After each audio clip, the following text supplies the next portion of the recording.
Hello everyone, this is Schism here. I got a 2500 point battle, my Skaven versus Tomb Kings. Starting off on my opponent's right, he has a meatball pizza. To the left of that, he has a War Sphinx. To the left of that, there is a Tomb Scorpion. Behind that unit is 9 Horsemen Cav there, and in that unit he has his level 4 Hierophant.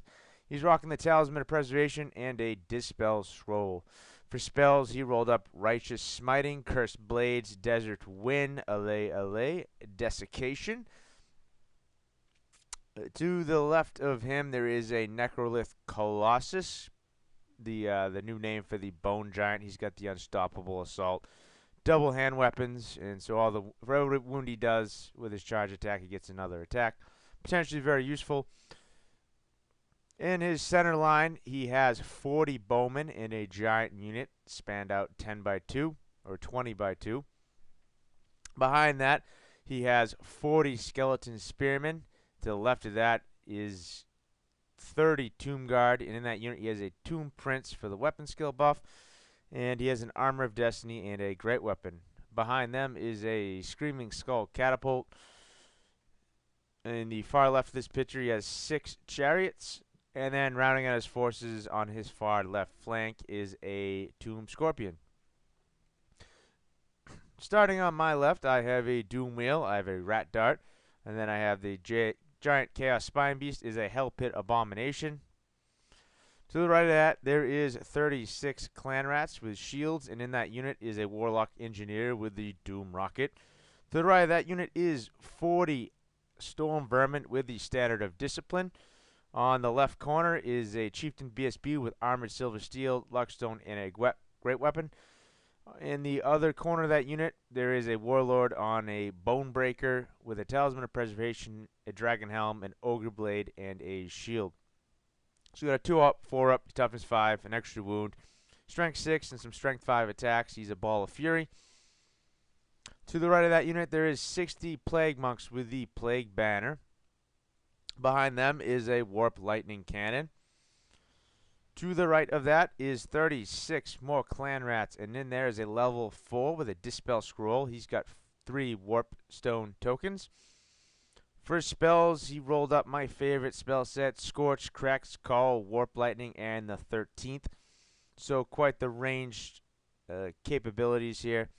13th for unit decimation, Warp Lightning is cheap. Potential Strength 5 attacks, Crack's Call, Strength 4 template that doesn't move. Scorch is a Strength 4 template, doesn't move, and Crack's Call to force some initiative tests, which is kind of handy against Tomb Kings. To the right of that unit, there is another Doom Wheel, and then finally a Rat Dart. Tomb Kings get turn 1, and his constructs on the far right here move up ever so slightly. His General's Bunker slides over to get the protection of the units. His main blocks in the center shamble forward a few inches as fast as they can. It doesn't even look like they moved, but they moved. His chariots moved up there full, and the Tomb Scorpion moved up behind the building.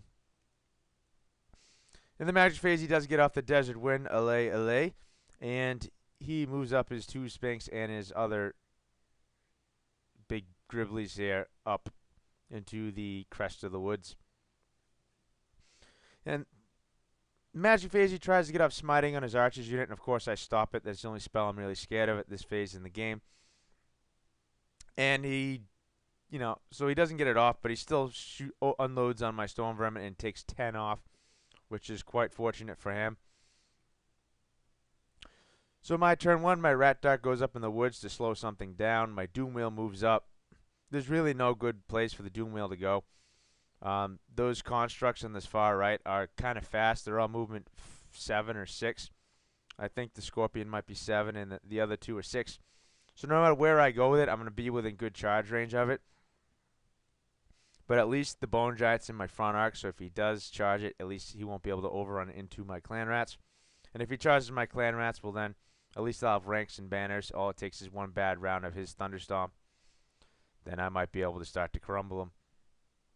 And he's only toughness 5 and a 5 up armor save, so it's really not that survivable. So, yeah, so the Doom Wheels is kind of in a bad position here, but it's the only position. Either that, I skirt around the forest, and then he's still going to be able to charge me with his Tomb Sphinx. So my 2 center units move up as fast as they can. My Warlords unit and my Plague Monks unit. And the Hellpit decides to roll out of control and jet up 15 inches. Which I was hoping he'd roll somewhere where I could actually create, a gamble for him to possibly have a failed chariot charge. Denying him those impact hits would make that unit completely worthless. However, my Hellpit rolling a 15 really left me no choice. It's going to be an easy charge, and the Hellpit is going to simply have to absorb all those 3d6 strength 5 impact hits, which is pretty grueling. And over here on my far left, my Rat Dart moves on the other side of the building because there's nothing on the far left of the building. And my Doom Wheel attempts to make his long trudge around this building and around the terrain to get somewhere near the battle. So in Tomb King's turn 2, he takes his War Sphinx and he charges my Rat Dart, and he fails the charge by an inch. Then his Tomb Scorpion charges the flank of my Doom Wheel, and his Bone Giant goes into the front, so that's not looking too good there. His Chariots make the obvious charge into my Hellpit, and his Tomb Scorpion just turns around and back a bit to deal with the Doom Wheel on the far left. And his center lines move up, his archers move up to get right in my grill, and then his units move up behind the archers just to wait for my units to bust through. In the shooting phase, he opens up with all his archers again. He tried to get Righteous Smiting off, but I denied it. And he shoots all his archers into my Storm Vermin again to try and lower their number. But instead of doing 10 wounds like he did in the first round, this round he only does 1 wound. So quite unfortunate for him. However, the Screaming Skull Catapult failed a lot better this turn and took out my Warp Lightning Cannon. So the impact hits happen. And he does, I think, 12 wounds with his impact hits. He rolled relatively high with his 3d6 strength 5 impact hits. He forces me on 12 or 11 saves, regen saves, and I save all but 2. So the Hellpit should have been dead here, but due to some magnificent rolling, he manages to stay alive and only take 2 wounds in the process. However, when the Charioteers and the horses decided to poke at the Hellpit, they decided to do 2 more wounds. So the Hellpit has 4 wounds on it now. And when the Hellpit swung, he did 5 wounds to the Charioteers. So it ends up being a drawn combat. Over here, he tries to get off Desiccation in the magic phase, and I used my scroll to stop it because I didn't. I thought the only thing that was going to save me in this combat would be toughness 6. But in hindsight, I should have just abandoned this as a lost cause because although I was able to do 1 wound to the Bone Giant, the Doom Wheel did not survive the attacks. And instead of overrunning, he just reforms the face so he can get a dual charge with both these units into anything he wants over here. So Skaven turn 2, I take my level 4 and I move him out of the unit, knowing that full well that he has a Screaming Skull Catapult, and he's probably got a 1 in 6 chance, or a 2 in, he's got a 1 in, I think there's 2 targets on that die, so he's got a 1/3 chance to hit this thing on the head, which is not good. But I think the risk is worth taking. And my 2 main blocks, my Plague Monks and my Storm Vermin and my General and my BSB move into the Archers. And I take my Clan Rats with my Doom Rocket guy into the unit Charioteers just to give ranks and banners. In case the Hellpit rolls something stupid and takes a bunch of initiative tests. Or, what he's got I think it's a 1 or a 2. His initiative tests or strength 6 hits, and it's not that great. My Doom Wheel continues his charge around the buildings here. And in the magic phase, I cast Warp Lightning on this Tomb Scorpion here. I do 2 wounds to it. Then I go for a Cracked Skull, drawing the line straight through the Tomb Scorpion and then through the Bone Giant, getting them both to take initiative tests. However, I failed to cast it. So my plan did not come to fruition. And worse yet, I go to fire at the Tomb Scorpion, the closest thing to me. Hopefully I'll be able to take it off the board, and I misfire. I take D6 strength 6 hits, but none of them wound me.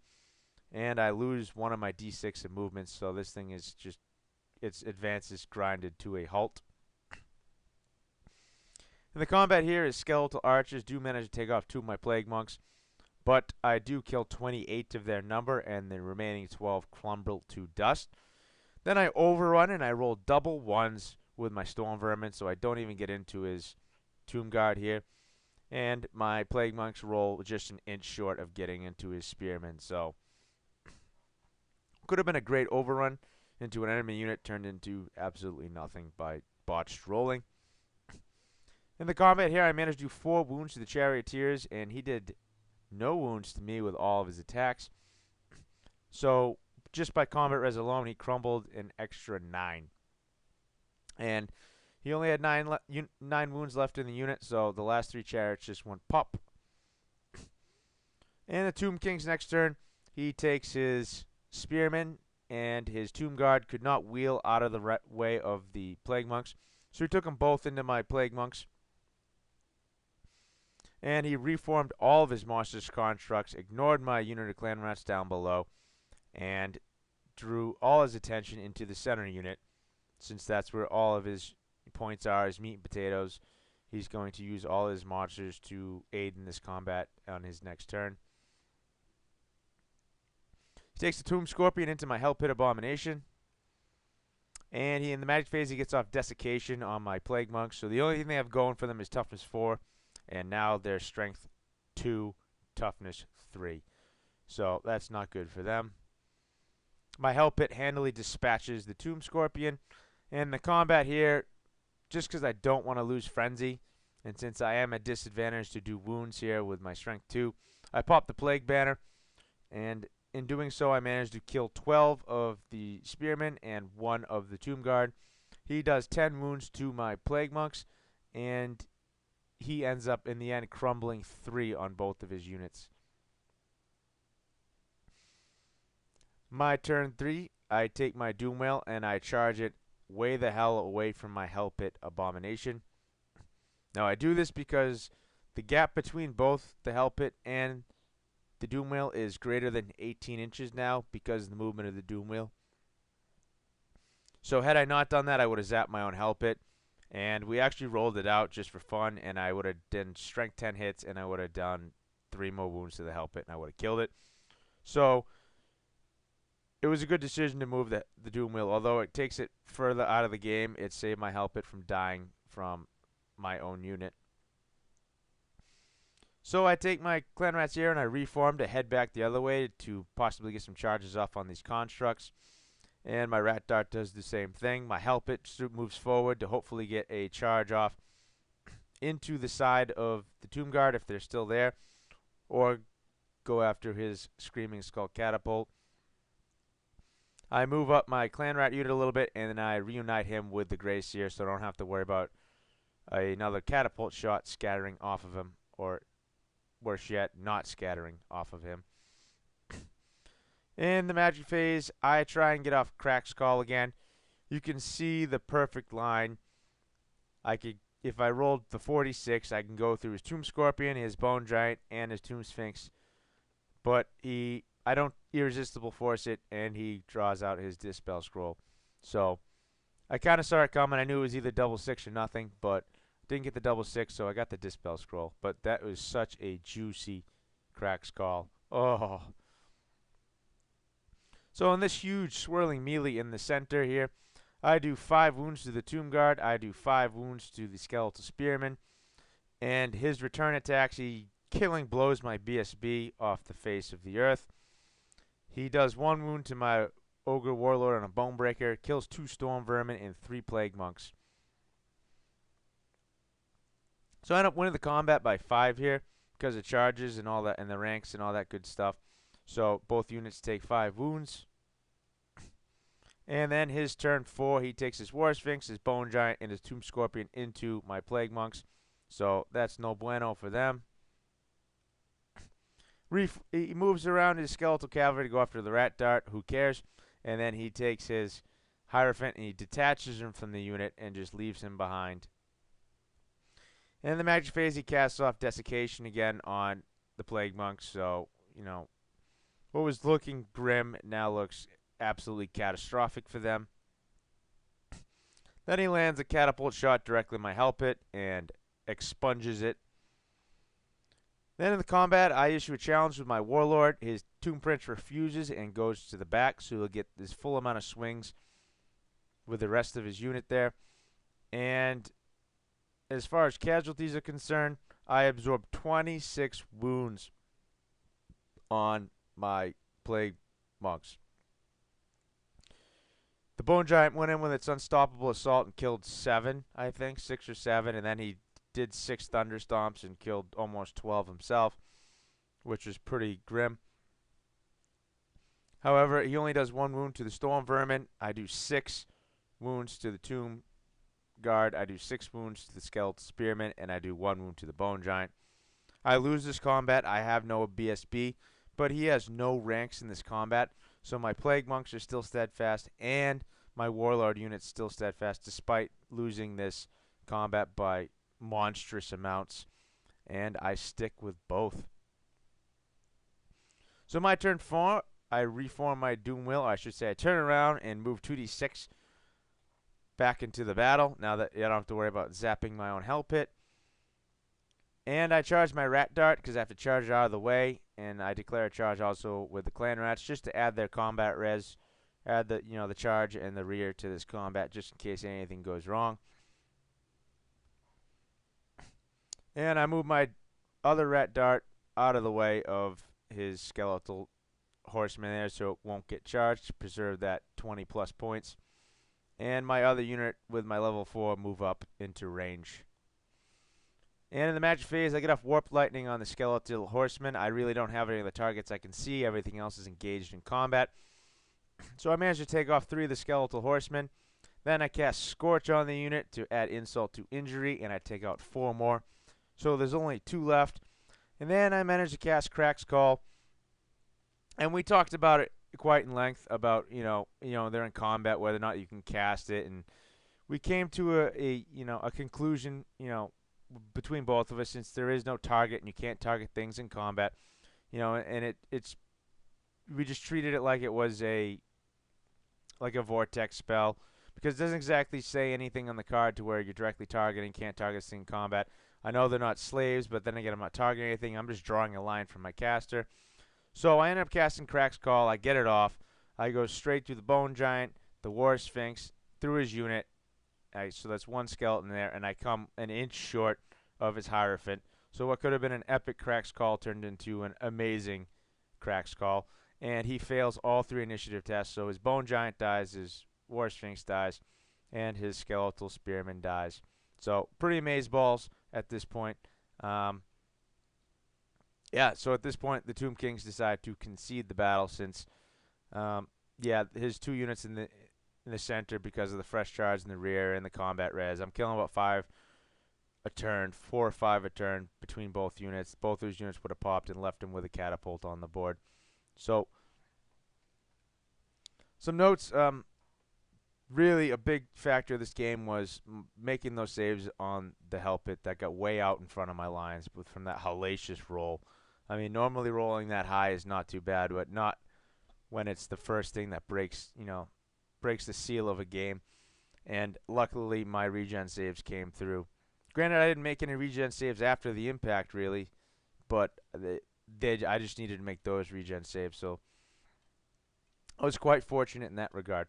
This was an extremely target-rich environment for the Doom Wheels. There was plenty of things they could zap with their lightning bolts and possibly do D6 wounds to, but the Doom Wheels never really got going this game. They got stuck on the flanks or bogged down in monstrous constructs that they had no business getting into. So they really didn't do well this game. Might have been because of my poor play with them, but other than that, they didn't roll too well either. Catapults. I don't really play with catapults too often in my games. I don't really have any for any of my armies, really, but I really have come to respect the fear that they put in. They really keep you honest. They really make sure you don't want to move units, characters out of units, because there's still a good chance you can land a rock and not scatter, and do some potential, strength 9 under the hole and do D6 wounds and all that good stuff. And even for other war machines and beasts and chariots and all that good stuff, catapults have a really good shot of taking them out. And it was really nice seeing that Screaming Skull really be the MVP of the Tomb Kings this game. And then the last one, Crack's Call. It's such a situational spell, and it's great against some armies, and it's not so good against others. I mean, 46, you really got to get close in to really get an effect. But if you can find a situation like in this game, I had 3 or 4 golden opportunities to cast it out while those units were outside of combat, and then the last one came where they were pinned in combat. Whether or not that's legal by a means of ETC or any other standard of play, I don't know. We mulled it over. We looked up stuff online, and the general consensus is it's all right to cast it in combat since there is no target. It's kind of like a vortex. The spell's a little outdated according to the book, and I'm sure they'll change all that when the new Skaven book comes out. But we agreed to it, and that's the way it played out in this game, and it ended up leading to a Skaven victory.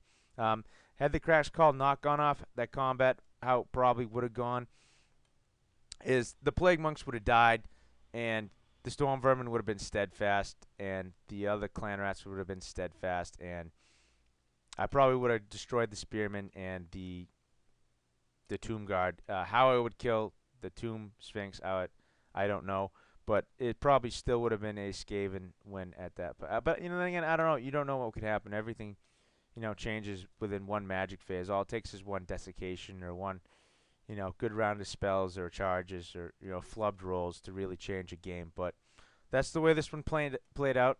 Victory to the Skaven. Thank you very much for listening, and thanks for all the support.